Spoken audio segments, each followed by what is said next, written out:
और कुछ दूर आगे चलने पर अजीबोगरीब लोग हवा में उड़ रहे थे।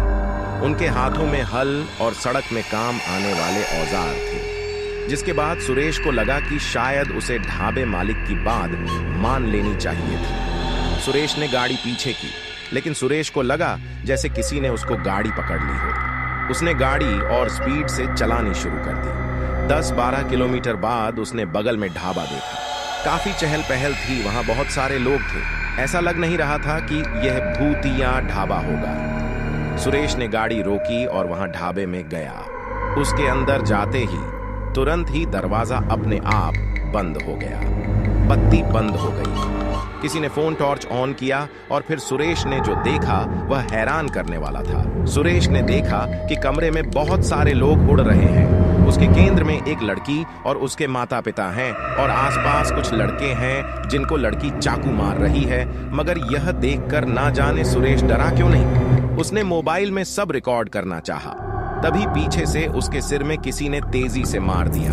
वह बेहोश होने लगा, मगर उससे पहले उसने मोबाइल में एक बटन दबा दिया और फिर बेहोश हो गया। आधे घंटे के अंदर वह पुलिस की बड़ी बड़ी गाड़ी आ गई। उन्होंने सुरेश को उठाया और एम्बुलेंस से हॉस्पिटल भेज दिया। वहां अपने टॉर्च लाइट से लोगों की खोज करने लग रहे थे। ऊपर लोग अभी भी उड़ रहे थे और उनमें टॉर्च की लाइट आर पास हो रही थी।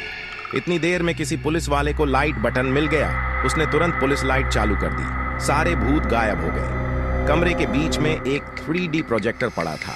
पुलिस ऑफिसर ने सब सील कर लिया और कमरे में खोजबीन करने पर ढाबा मालिक और उसके नौकर पकड़े गए। उनके पास से श्मशान से लाए हुए कंकाल और कुछ मुर्दों की खोपड़ियां भी बरामद हुई। पुलिस ने सभी को गिरफ्तार कर लिया।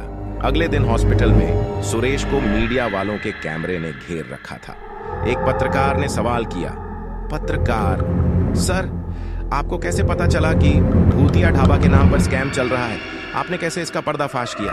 सुरेश, जब मैंने उस दिन वो मालगाड़ी देखी थी तभी मुझे समझ में आ गया था। फिर मैंने अपने मित्र रमेश से बोला, वह पुलिस में बड़ा ऑफिसर है। तब हमने मिलकर एक योजना बनाई जिसमें एक तरफ से वह अपनी टीम लेकर आ रहा था और दूसरी तरफ से मैंने अपने मोबाइल का लोकेशन ऑन किया था। मैं जहां जहां जा रहे था सब कंट्रोल रूम से मॉनिटर किया जा रहा था। उधर से कोयला चोरी करते हुए रंगे हाथ पकड़े गए। और यह लोग इतना चालाक हैं कि लोगों को पहले ही खाने में नींद की दवाई दे देते हैं और अगर कोई आ जाए तो प्रोजेक्टर लगाकर लोगों को डराते थे, जिससे कोई बच नहीं पाता था। सुरेश को इस बहादुरी के लिए 1 लाख रुपए का इनाम देती है। कृपया कमेंट्स के माध्यम से बताएं कि आपको यह जानकारी कैसी लगी।